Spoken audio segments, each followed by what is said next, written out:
A new era for Turkey as Prime Minister Recep Erdogan wins the country's first ever presidential election. Popular but polarising. While Erdogan supporters celebrate a sweeping victory, the opposition warn of rising authoritarianism. His biggest challenge now, to unite the country. This is Inside Story.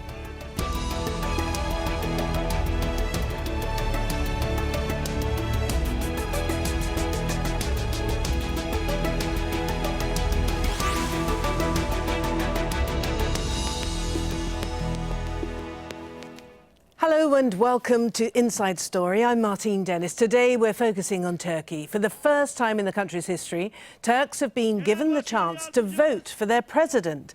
Now, the man they chose is Recep Tayyip Erdogan, Prime Minister since 2003 and barred by party rules from seeking another term. So he set his sights on the presidency and he won in a resounding victory.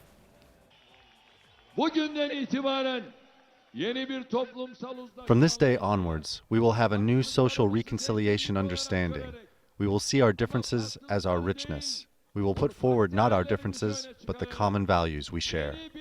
So let's have a closer look then at Sunday's vote.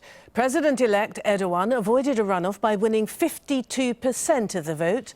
Challenger Ekmelettin İhsanoglu secured 38% of votes cast. And the Kurdish lawyer Selahattin Demirtas did better than expected, but he was still a distant third with just over 9% of the ballot.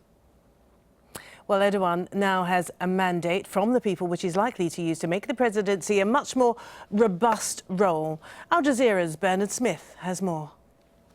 So, Prime Minister and now President-elect Recep Tayyip Erdogan is one step closer to the executive presidency he has so long wanted. Over the coming weeks, he'll chair meetings of his ruling AK Party, and there they'll elect a new chairman who will become Prime Minister. So Erdogan will want a loyalist in that position. But to create this truly executive president, Erdogan will need to change the constitution. He needs the backing of 2/3 of parliament to do that, and that's going to be difficult. Much easier is to call a referendum. It needs less parliamentary support, and a simple majority from that popular poll will be enough to change the presidency. But critics fear that a President Erdogan who is religiously conservative will erode the secular principles on which modern Turkey was founded by Mustafa Kemal Atatürk back in 1923. Well, Mr. Erdogan may be a winner, but he's not universally popular. Erdogan is not the people's president. First of all, the campaign period wasn't fair. Before he is cleared of corruption and bribery scandals, he cannot be my president. The new president will establish a new Turkey. Hopefully, there will be further progress. Good days are ahead for the country. The people are responsible for what's ahead, both good and bad. Remember, there was a low turnout. I personally didn't support him. I hope that good days are ahead for Turkey, but it doesn't seem to be the case. So is the new president-elect hero or villain? We can talk to our guests now. Galip Dalay, who's a political researcher at the SETA Foundation in Ankara. Ercan Akkaya, who's a trade union organiser and former Ghazi Park protester in Istanbul. And Fadi Hakura, a Turkey specialist at Chatham House in London. Thank you all very much for joining us for Inside Story. Can I put to each of you the question that has really been posed by the president-elect himself, talking about this being the start of a new era for Turkey. Starting with you, Galip, what does this new era for Turkey look like? Well, this new era is a part of, this new era is something that we have been talking about, especially since 2011 or 2010, where this new era basically in Turkey, especially the conservative segment means, where the national will or the people's will are not being suffocated by the bureaucratic mechanism that was previously the case. So since 2010 and 11, the political, the representative of people are not being subjugated by the tutelar regime. And previously, the presidential office in Turkey was part of this, this tutelary construct.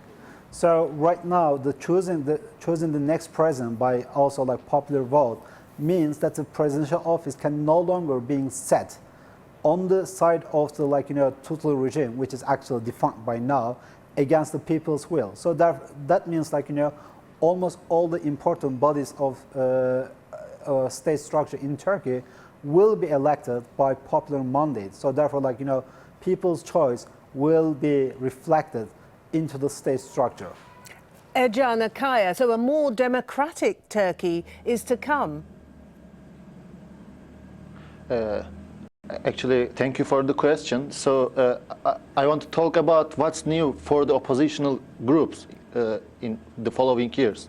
So with the local election and following yesterday's presidential election, we see that now conventional oppositional parties and their agenda against Justice and Development Party has collapsed, and popular support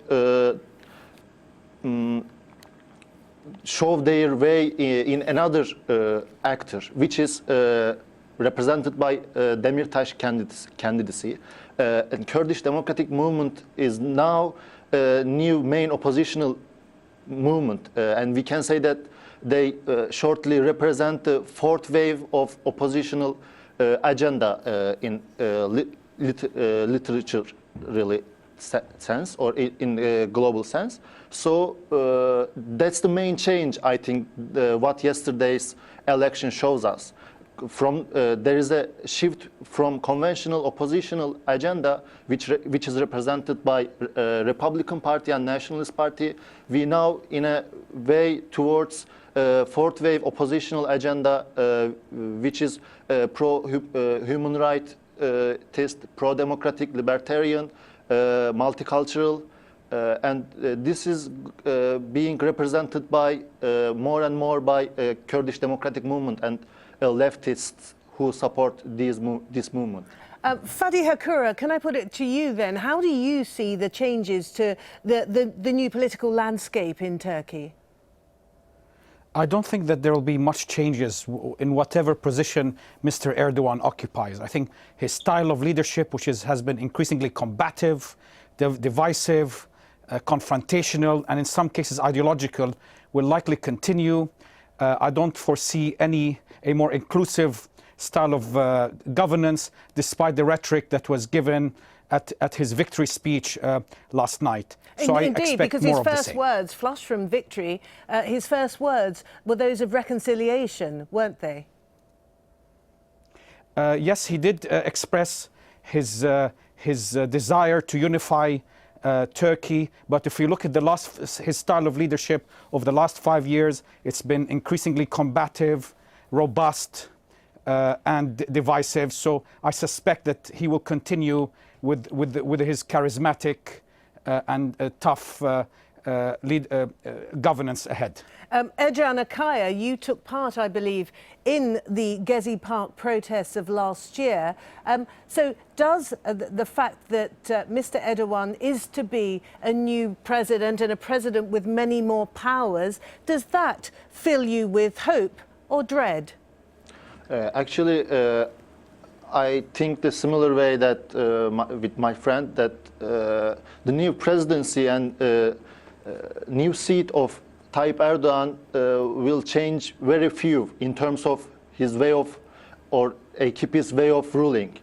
So what's going to change is actually going to happen in oppositional front instead of our expectations from the ruling party. I don't know if this is you are asking. Galip Dalay, so there are significant numbers of fears and concerns within the country and outside indeed, that in fact Mr. Erdogan is leading Turkey away from the secular, democratic, thriving state, it must be said, towards much more of an authoritarian country where one man controls the executive and has a great deal of influence over the legislature as well. Well, I will first start with disputing your description, previous to secular and democratic and thriving state. So in what sense? Like, if you say these two, like democratic and thriving, to a Kurds who suffered like, immeasurably at the hands of the state in 1990s, in 1980s, if you say this to an, a conservative who could not enter university because of the headscarf ban, all other like, all other discriminatory measures against them, that they had to flee the country to go to abroad to study, that the hundreds and thousands of the Kurds who had to flee the country to go to abroad to seek political asylum. So the democratic and secular and thriving state, and by thriving, I don't know what exactly meant. Economically, Turkey was bankrupt for the AK Party. So therefore, like, the description that is being offered right now, secular, democratic and thriving state, was not actually the fact before AK Party coming to power.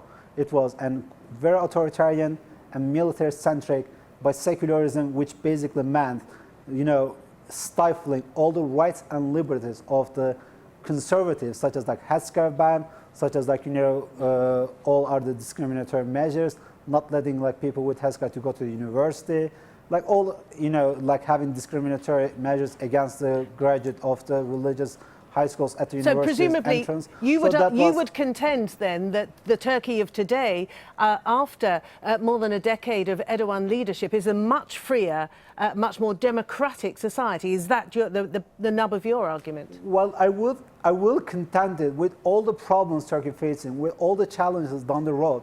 Turkey of today is the one that is on the road to settle its century-old Kurdish question through dialogue, which is, which was previously culminated in the death of over 40,000 people. Turkey of today is about to like normalizing relation between state and over like 60% of the conservative segment, which represent almost over 60% of the people.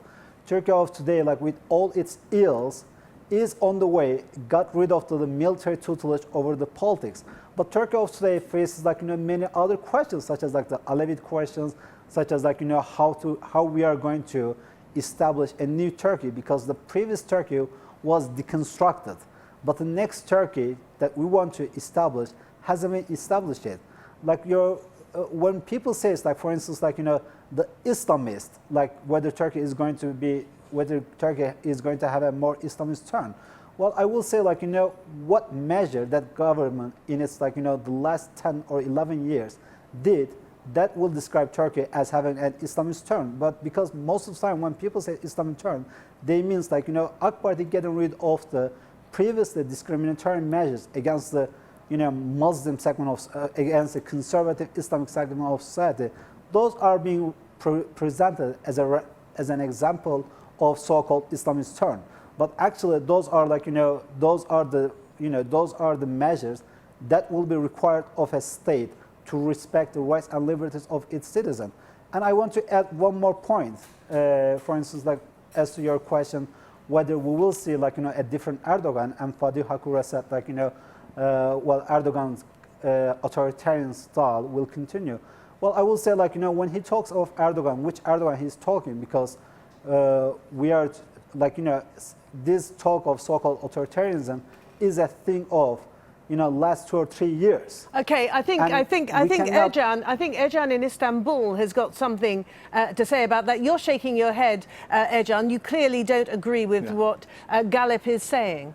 I think what you asked and what pro-AKP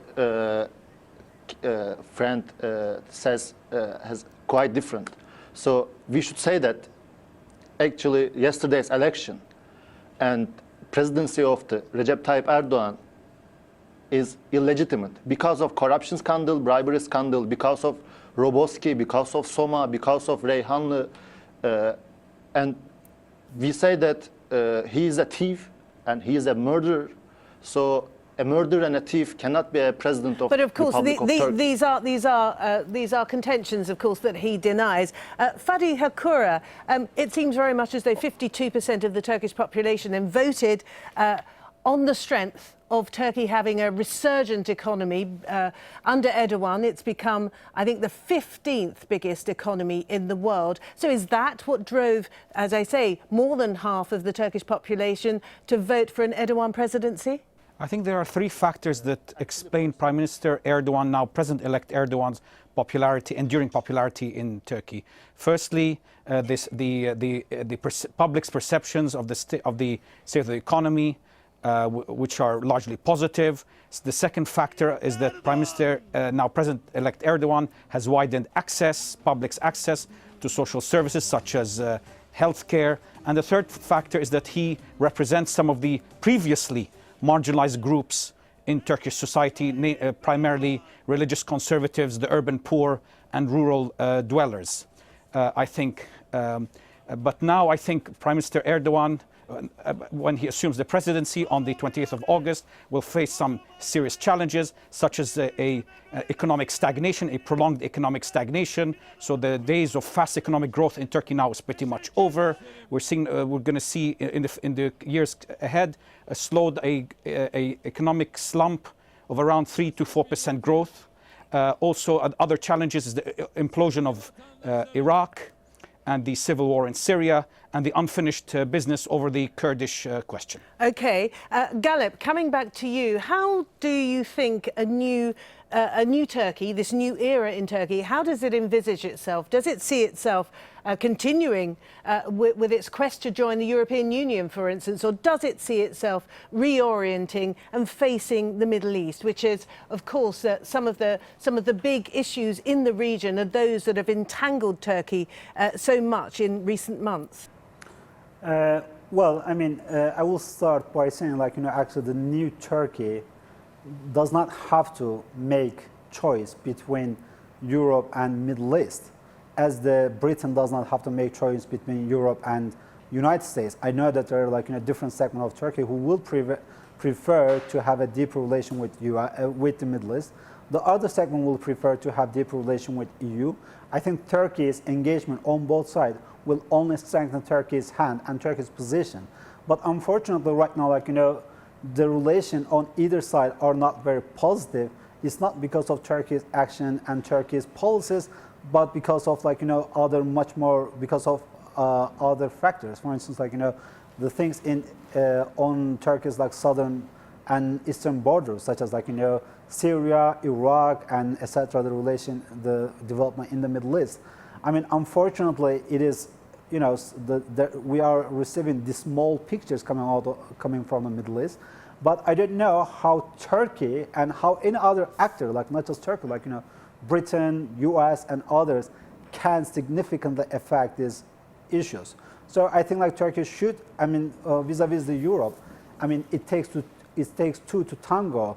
Turkey is, I mean, right now, in terms of relation with EU, actually, it is the Europe to blame to a great extent for the lack of progress in relation between Turkey and Europe, because, I mean, it has been repeatedly voiced by the Chancellor of Germany, previously President of France, Netherlands, and others, that Turkey has no prospect at all to become a full member of the European Union. So if the Europe's major country utters words like that, that definitely negatively affects Turkey's enthusiasm to join the Europe.